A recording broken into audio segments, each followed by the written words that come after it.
anyone who's watched Superman and Lois knows that Bitsie Tulloch should be out here getting nominated for things. Mm.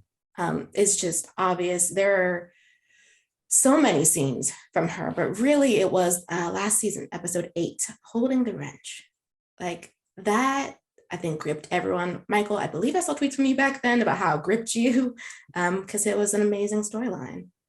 It was truly a phenomenal, authentic performance because so we always talk about how Superman and Lois tries to do more authentic stories, more realistic stories, and doesn't always gear towards the superhero aspect of it. But I think Holding the Wrench was the first time it fully dived into that realism kind of point of view, because you had Lois talking to her therapist. It framed the start of the episode at the start where she talked about how she'd done something wrong. And then it wasn't until like the third quarter of the episode that it fully went into what she'd done wrong and why she felt such guilt about it. And you got to see all of her personal struggles and how this like esteemed reporter who was on top of the world for so long also struggled with her own personal issues. And the performance Bitsie gave throughout that entire episode was just world class. Not that anyone ever should have had doubts, because she's been amazing ever since she was on screen. I think that was the episode that everyone was like, hold on a minute, this is the definitive Lois Lane of this generation. She was absolutely incredible in it. It didn't feel like you were watching a superhero drama, and that is no shade to superhero dramas because you know I love them, but it's just so different compared to anything else in the genre. And her performance, you could have found that performance in a HBO drama. You could have found that performance on an Amazon Prime original series. You could have found that performance in any Emmy nominated show. That she was just incredible. And I feel like even though people do talk about it quite a lot, not enough people are talking about how incredible she is. And that to me was the performance across all of television last season. There's a moment in at least praise. Yeah, right. There's a moment in at least every episode where I'm like, wow, she's amazing.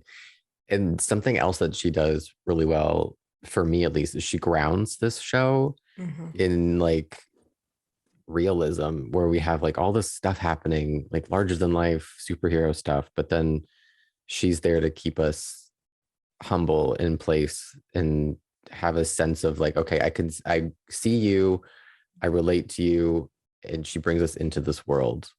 And I think that's something that a lot of these kinds of shows don't have. That's why I don't really connect with them as much, like the superhero shows. But like this one, she gives you a way in that others don't usually have.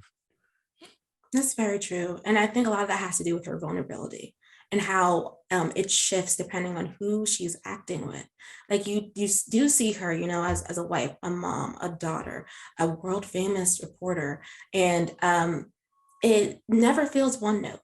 It never feels like, oh, she's acting opposite the actor who plays her father, but she could have the same emotion if she was acting with Clark, or she's one of those actors who gets yelly whenever they're emotional, but it's always here and there's never levels to it.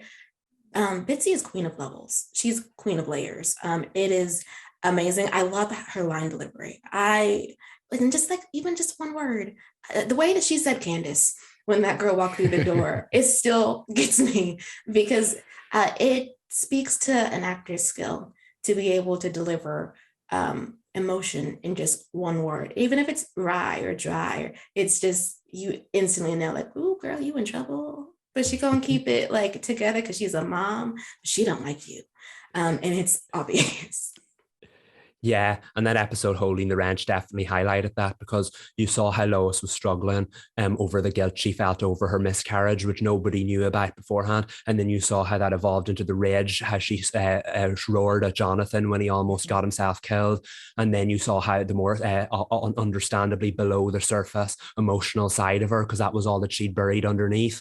And in the final moment of the episode, when she opened up to Jonathan about why she reacted like that, and just the term layered gets thrown around an awful lot, but it's been a long time since I've seen a performance that layered in 40 minutes, and it was just exquisite. She has the range. Bitsie has the range. She does have the range. And it's so amazing. Like, she's one of the best parts of Superman and Lois.